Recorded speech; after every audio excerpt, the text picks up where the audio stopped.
आज की इस वीडियो में हम जानेंगे लासा एलसीएम से संबंधित कुछ इम्पोर्टेंट क्वेश्चंस के बारे में। और जैसे मैंने आपको मासा की सीरीज़ शुरू की थी, उसमें आपके 2 वीडियोस में आपकी वो सीरीज़ शुरू हुई थी इम्पोर्टेंट क्वेश्चंस की। तो ऐसे ही लासा की आपकी जो सीरीज़ है वो 2 या 3 वीडियो में कोशिश करूँगा आपकी कंप्लीट हो जाए। और यहाँ पे आपके जो क्वेश्चंस है वो कोई भी रिपीट नहीं होगा, आपके सारे क्वेश्चन जो है अलग अलग टाइप के होंगे, जिससे हम जो है ज़्यादा से ज़्यादा टाइप के क्वेश्चंस को जो है अपने वीडियो में इंक्लूड कर सके और ज़्यादा से ज़्यादा आपके एलसीएम लासा के क्वेश्चन कवर हो जाएं। ठीक है, तो सबसे पहला इसमें आपका क्वेश्चन है, वह छोटी से छोटी संख्या, यहाँ पे आपका मिसप्रिंट हो गया। ठीक है, वह छोटी से छोटी संख्या कौन सी है जो 24, 32, 36, 54 में से प्रत्येक से पूर्णतया विभक्त हो जाए। ठीक है, तो इसका मतलब क्या होगा, आपको ऐसी छोटी से छोटी संख्या बतानी है जो इन सब से पूरी तरह विभाजित हो जाए। ठीक है, तो मैंने आपको मासा और लासा का दोनों का मतलब बताया था कि लासा का मतलब होता है, एक तो आपको उसका शब्दों के हिसाब से हो गया, दूसरा मतलब क्या था लासा का कि जो आपका लासा है वो छोटी से छोटी ऐसी संख्या होती है जो दी गई संख्याओं से पूरी तरह विभाजित हो जाती है। तो यहाँ देखो क्वेश्चन का भी यही मतलब है, आपको एक ऐसी छोटी से छोटी संख्या बतानी है जो इन संख्याओं से पूरी तरह विभाजित हो जाए। ठीक है, तो इसका मतलब क्या है, एक्चुअल में हमें इनका क्या पता करना है, लासा पता करना है। अगर यहाँ पे ये कह देता आप बड़ी से बड़ी ऐसी संख्या बताओ जो इनको पूरी तरह विभाजित कर दे, तो वो आपका क्या हो जाता, मासा हो जाता। ठीक है, तो यहाँ पे अब ये क्लियर हो गया होगा आपको कि हमें इन संख्या को क्या करना है, लासा निकालना है। और लासा कैसे निकालते हैं मैं आपको ये प्रीवियस वीडियो में बता चुका हूँ। तो यहाँ मैं आपको डायरेक्ट बता रहा हूँ कि 24, 32 और 36 और 54 का आपका जो है लासा आएगा 864। ठीक है, तो हमारा आंसर क्या हो गया, 864। ठीक है, तो लासा और मासा का ये मतलब आप याद रखिए। लासा आपकी क्या होती है, छोटी से छोटी संख्या होती है जो दी गई संख्याओं से पूरी तरह विभाजित हो जाती है, और मासा क्या होती है, ऐसी बड़ी से बड़ी संख्या होती है जो दी गई संख्याओं को पूरी तरह विभाजित करती है। ठीक है, तो ये तो लासा का क्वेश्चन है, ऐसे ही बन के सेम मासा का क्वेश्चन भी आ सकता है। तो वहाँ पे आपको ध्यान रखना है कि कहाँ लासा निकालना और कहाँ मासा। आपको ये भी हेल्प करेगा छोटी से छोटी और बड़ी से बड़ी। ठीक है, तो आप यहाँ से भी ले सकते हैं, लेकिन हर एक क्वेश्चन में ये आपकी हेल्प नहीं कर पाएगा। अगर आप लोग इसको हार्ड एंड फास्ट रूल समझेंगे कि जहाँ छोटी छोटी हो बड़ी बड़ी हो, ठीक है, उसके हिसाब से अगर आप हमेशा करेंगे तो गलत हो जाएगा। तो हमें सेंस का भी ध्यान देना पड़ता है कि क्वेश्चन का एक्चुअल में मतलब क्या है। ठीक है, तो आप केवल ये न रट लें कि छोटी से छोटी और बड़ी से बड़ी देखा, बस वहाँ पे लासा और मासा का फॉर्मूला लगा दिए। तो थोड़ा आपको क्वेश्चन की लैंग्वेज पे भी ध्यान देना है। नेक्स्ट क्वेश्चन है 2 की घात 3 गुणा 3 की घात 2, 2 की घात 2 गुणा 5 की घात 3, 3 की घात 5 गुणा का लासा ज्ञात कीजिए। ठीक है, अब देखिए इसमें आपके ये घात की रूप में है, और ये 2 3 2 5 3 5 ये आपकी क्या अभाज्य संख्याएं हैं। तो ये आपके पहले से इन्होंने अभाज्य गुणनखंडों के रूप में दे रखे हैं। ठीक है, तो जब आपके अभाज्य गुणनखंड वाले हमने मेथड देखा था, तो उसमें क्या था कि सबसे पहले हम ये देखते हैं कि आपके कौन कौन से नंबर कॉमन है। तो देखो 2 2 2 2 कॉमन है, सभी में नहीं है लेकिन इन 2 में तो है। ठीक है, तो अब हम क्या देखेंगे कि 2 सबसे ज़्यादा बार किस में आया है, तो इसमें 2 बार आया, इसमें 3 बार आया। ठीक है, तो सबसे ज़्यादा है आपका 3 बार। मासा में हम सबसे कम बार देखते हैं, तो इसमें सबसे ज़्यादा बार देखते हैं। ठीक है, तो 2 का तो काम खत्म हो गया। अब देखेंगे 3 इसमें है और इसमें है। अब ज़्यादा बार किस में है, 3 है, ज़्यादा बार इसमें 3 की घात 5। ठीक है, अब 3 का हो गया। अब 5 इसमें है और ज़्यादा बार किस में, इसमें है 5 की घात 3। ठीक है, तो इसका हमारा लासा क्या हो गया, 2 की घात 3 गुणा 3 की घात 5 गुणा 5 की घात 3। ठीक है, अब देखिए इसका जो आंसर है वो बहुत बड़ा नंबर होगा, क्योंकि आप पावर को सॉल्व करेंगे तो इसका जो आपको आंसर दे रखा होगा वो इसी फॉर्म में होगा, पावर की ही फॉर्म में। नेक्स्ट क्वेश्चन है 2 की घात 6, 2 की घात 2 गुणा 3, 2 की घात 3 गुणा 3 की घात 2 गुणा 5 का मासा ज्ञात कीजिए। ठीक है, तो इसमें भी आप देखिए 2 3 5, ठीक है, ये आपके अभाज्य संख्या है, तो ये भी आपके अभाज्य गुणनखंडों के रूप में, अगर नहीं होते तो उसको हमें और सॉल्व करना पड़ता। ठीक है, तो अब जो कॉमन है 2 इसमें भी है, इसमें भी है, इसमें भी है, लेकिन सबसे ज़्यादा बार किसमें, इसमें 2 की घात 6, तो ये आपका आ गया 2 की घात 6। अब 3 इसमें है और इसमें है, सब ज़्यादा बार किसमें है, 3 की घात 2। 5 तो आपका अकेला है, तो बाद में हम क्या करते थे, जो बचते थे वो सब लिख देते थे, तो इसमें अकेला आपका 5 बचा, तो आपका 5 आ जाएगा यहाँ पे। ठीक है, तो 2 की घात 6 गुणा 3 की घात 2 गुणा 5 आपका क्या हो गया, इनका लासा हो गया। ठीक है, यहाँ पे आपको मिसप्रिंट हो गया, यहाँ पे आपको करना है लासा। ठीक है, नेक्स्ट क्वेश्चन है 11 की घात 4, 11 की घात 7, 11 की घात 19 तथा 11 की घात 13 का लासा होगा। ठीक है, अब देखिए 11 11 11 सभी में 11 एक ही संख्या है और 11 आपका कैसा अभाज्य संख्या है, तो ये आपके पहले से ही अभाज्य संख्या के गुणनखंड के रूप में दे रखा है। ठीक है, वो हमने पावर के फॉर्म में लिखा है। अब 11 की घात 4 का क्या मतलब हो गया, 11 गुणा 11 गुणा 11 गुणा 11। ठीक है, तो ये आपका कैसा एक तरीके से अभाज्य गुणनखंड के ही रूप में है, तो सब में सेम है। ठीक है, तो अब हम देखेंगे कि सबसे ज़्यादा किसमें है, सबसे ज़्यादा किसमें है, 11 की घात 13। ठीक है, तो इसका लासा क्या हो जाएगा, 11 की घात 13। अगर हम इसी में मासा की बात करें तो मासा क्या होगा, सबसे छोटी वाली पावर, तो मासा क्या हो जाएगा, 11 की घात 4। ठीक है, नेक्स्ट क्वेश्चन है 2 की घात 3 गुणा 3 गुणा 2 की घात 5 की घात 2 गुणा 7 कॉमा 2 की घात 4 गुणा 3 की घात 2 गुणा 5 गुणा 7 की घात 2 गुणा 11 और 2 गुणा 3 की घात 3 गुणा 5 की घात 4 का लघुत्तम समावर्त है। ठीक है, अब इसमें देखिए ये भी आपके 2 3 5 7, ठीक है, 11, ये सब आपके कैसे अभाज्य संख्याएं हैं, तो ये भी आपका क्या है, अभाज्य गुणनखंडों के रूप में है। ठीक है, तो अब हमें क्या देखना कि कौन कौन सी संख्याएं कॉमन हैं और उनकी मैक्सिमम पावर क्या है, किसमें वो सबसे ज़्यादा बार है। ठीक है, सबसे पहले देखेंगे हम 2। अब हम देखेंगे कि 2 सबसे ज़्यादा किसमें बार है, इसमें 3 बार है, इसमें 4 बार है, इसमें 1 बार है। ठीक है, तो सबसे ज़्यादा कितना है, 4 बार।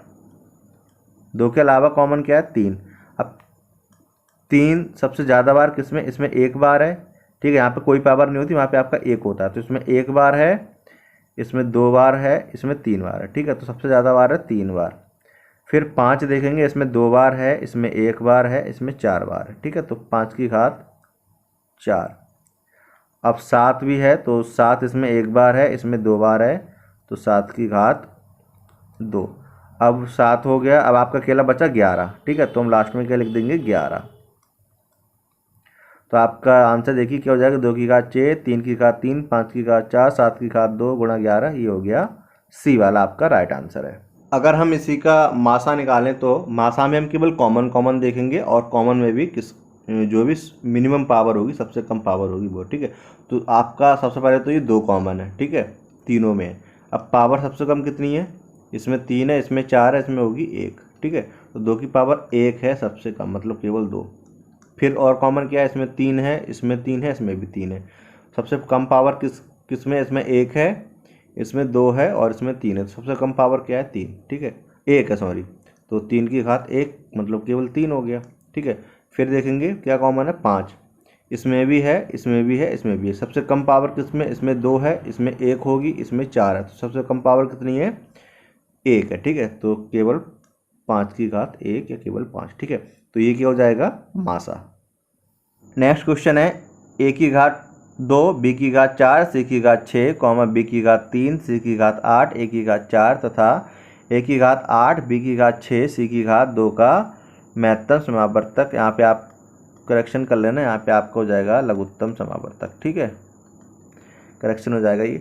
अब देखिए ए बी सी यहाँ पे आपकी संख्याओं के रूप में नहीं है, ए बी सी के रूप में है। तो ये ए बी सी आपके क्या है, एक तरीके से फैक्टर ही है, अभाज्य गुणनखंड आप इसको मान सकते हैं। ठीक है, तो हम क्या देखेंगे, कॉमन देखेंगे। ए तीनों में है, लेकिन सबसे ज़्यादा बार किस में है, ए 8 बार है। ठीक है, तो ए की घात हो जाएगी 8। अब बी भी सब में है, अब बी सबसे ज़्यादा बार किस में है, बी की घात 4, बी की घात 3, बी की घात 6, बी की घात 6 है सबसे ज़्यादा। ठीक है, अब देखेंगे सी की घात 6, सी की घात 8, सी की घात 2, सबसे ज़्यादा है 8। ठीक है, गुणा सी की घात 8। अब सब हो गए और कुछ बचा भी नहीं, ए बी सी ही थे।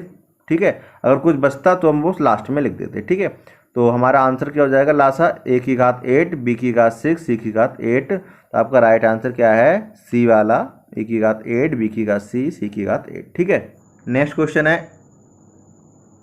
4√2, 3√5 तथा 5√2 का लासा होगा। ठीक है, अब इसमें देखिए इसकी केवल शकल खराब है क्वेश्चन की, बाकी क्वेश्चन आपका बहुत ईजी है। जैसे हमने बाकी के क्वेश्चन किए थे वैसे ही आपका सेम ही होगा। ठीक है, तो पहले तो हम ये देखेंगे अभाज्य गुणनखंडों के रूप में है या नहीं, तो 4 आपकी अभाज्य संख्या नहीं है, तो इसके तो हमें करने पड़ेंगे फैक्टर 4√2 के। ठीक है, तो 4√2 के अभाज्य गुणनखंड आप करेंगे तो आपके हो जाएंगे 4 के हो जाएंगे 2 गुणा 2 और रूट के अंदर 2 है, वो पहले से ही क्या है, अभाज्य संख्या है। ठीक है, तो रूट के बाहर और अंदर दोनों जगह करना है। 3√5 तो ये तो पहले से ही है, तो इसको तो हमने ऐसे लिख दिया, 3 भी अभाज्य संख्या है और √5 भी।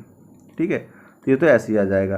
5√2 ये भी पहले से ही है, 5 और √2 दोनों ही अभाज्य संख्याएँ हैं, तो 5√2 ये हमने लिख दिया ऐसे ही। ठीक है, अब क्या होगा, अब सबसे पहले देखेंगे कि कॉमन क्या है और सबसे ज़्यादा बार किस में है। तो पहले देखो 2 किसी में भी कॉमन नहीं है, 3 इनमें किसी में भी कॉमन नहीं है, 5 भी किसी में कॉमन नहीं है। ठीक है, तो जब कॉमन नहीं होता तो हम क्या करते हैं, सबको लिख देते हैं अलग अलग। तो 2 × 2 ये आपका यहाँ पे आ जाएगा, फिर बचा 3 आ जाएगा, फिर बचा आपका 5 आ जाएगा।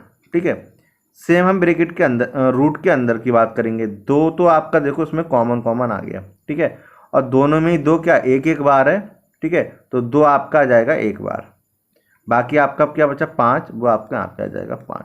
अब इनको आप सॉल्व कर लो, 2 दूनी 4, 5 20, 3 60, और रूट वालों की रूट के अंदर गुणा होगी, तो 5 दूनी 10। ठीक है, तो क्या आ जाएगा 60√10। ठीक है, ये आपका स्क्वायर रूट है, तो आपका राइट आंसर क्या हो जाएगा ए। अगर हमें इसी का मासा ज्ञात करना हो तो मासा में हम क्या करते हैं, कॉमन फैक्टर देखते हैं, उभयनिष्ठ गुणनखंड। ठीक है, तो उभयनिष्ठ गुणनखंड में इसमें देखेंगे 2 इसमें नहीं है, 3 किसी में नहीं है कॉमन, 5 भी नहीं है कॉमन। ऐसे ही आप रूट में आ जाइए, √2 √5 √2, तो √2 इन दोनों में तो है लेकिन इसमें नहीं है, होना चाहिए तो सभी में कॉमन। ठीक है, तो इसका मतलब क्या, इसमें कॉमन कुछ भी नहीं है, और जहाँ पे आपका कुछ भी कॉमन नहीं होता वहाँ पे आपका मासा क्या हो जाता है 1। ठीक है, तो मासा क्या हो जाता है इसका 1। नेक्स्ट क्वेश्चन है 5√2, 4√8 तथा 12√32 का लासा होगा। ठीक है, अब इसमें देखिए ये तो आपके अभाज्य संख्याओं के रूप में, लेकिन ये नहीं है और ये नहीं है। ठीक है, तो इन दोनों के हमें क्या करना पड़ेगा, अभाज्य गुणनखंड करने पड़ेंगे। तो इसको तो हमने ऐसे लिख दिया, 5√2 बराबर 5√2।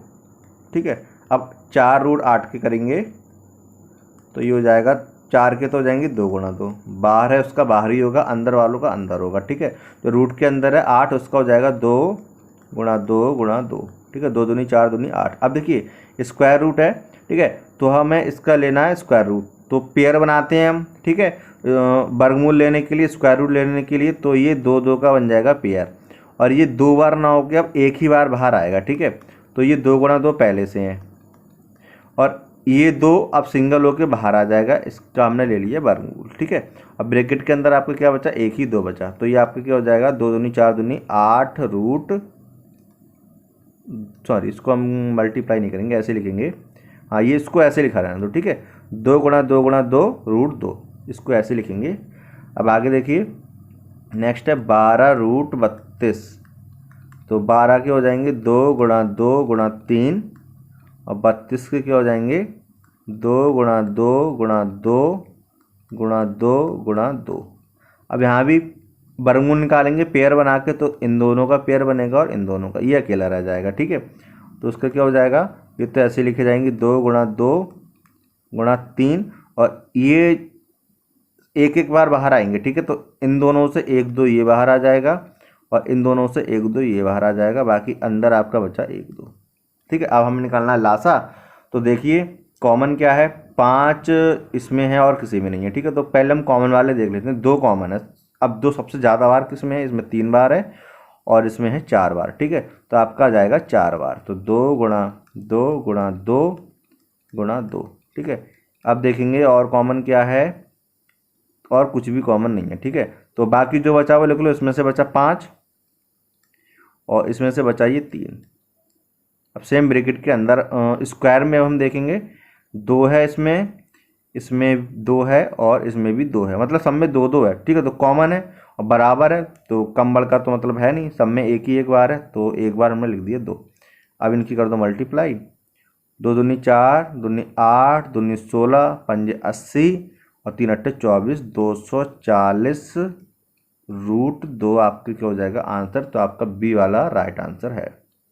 अगर हमें इसी का मासा ज्ञात करना हो तो मासा के लिए हम क्या करेंगे, केवल कॉमन फैक्टर देखेंगे। उभयनिष्ठ गुणनखंड तो इसमें 5 है और इसमें आपके 2 2 है, मतलब यहाँ पे 3 बार हो गया, और इसमें आपका यहाँ पे 4 बार हो गया। ठीक है, तो इन दोनों में तो 2 2 कॉमन है, इसमें 3 बार है, इसमें है 4 बार, तो 3 बार कॉमन आ जाएगा। लेकिन इसमें 5 है, इसके पास 2 नहीं है, तो इसका मतलब है 2 जो है सभी में कॉमन नहीं है। अब रूट के अंदर देखेंगे तो इसमें √2 है, इसमें √2 है और इसके पास भी √2 है। सॉरी, ये तो यहाँ पे आ गया, ठीक है।